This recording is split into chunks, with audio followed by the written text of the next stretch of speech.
جب میں نے فیضان علی کا اسد رسول نے یہ اعلان کیا تھا لَأُعْطِيَنَّ الرَّايَةَ غَدًا رَجُلًا قَرَّارًا غَيْرَ فَرَّارٍ يُحِبُّ اللَّهَ وَرَسُولَهُ وَيُحِبُّهُ اللَّهُ وَرَسُولُهُ لَن يَرْجِعَ حَتَّى يَفْتَحَ اللَّهُ عَلَى يَدِهِ. ترجمہ کیا ہے اس کا؟ کل بولو گے تو بات بنے گی نا. اس کے ترجمے میں 3 دفعہ یقیناً آنا چاہیے. لَأُعْطِي نہیں، لَأُعْطِيَنَّ نہیں، لَأُعْطِيَنَّ، یعنی 3 دفعہ تاکید ہے. کل یقیناً یقیناً یقیناً.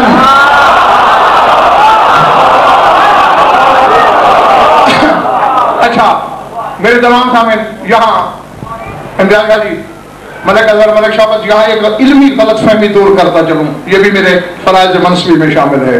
یہ جو اعلان کیا ہے یہ رسول کا اعلان نہیں.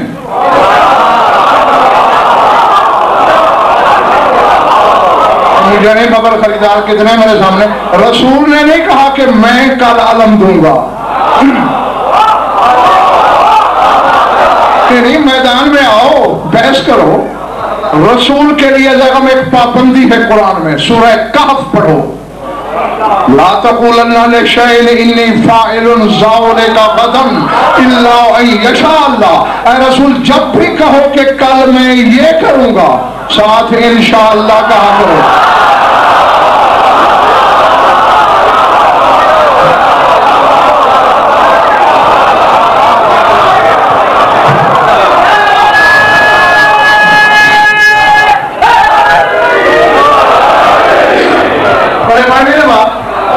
اور نہیں ہو سکتا ہے فروغ کوئی میرے جانے کے بعد کہے کہ یہ آیت خیبر کے بعد آئی ہوگی. سورہ کہف مکے میں اترا اور غزوہ خیبر مدنی زندگی کی 4تھی بڑی لڑائی ہے. تو برسوں پہلے اللہ کہہ چکا تھا جب بھی یہ کہو کہ کل میں یہ کروں گا، انشاءاللہ کہو. 5 کروڑ انعام دے گا غضن پر کسی جھوٹی روایت میں ساتھ انشاءاللہ دکھاؤ.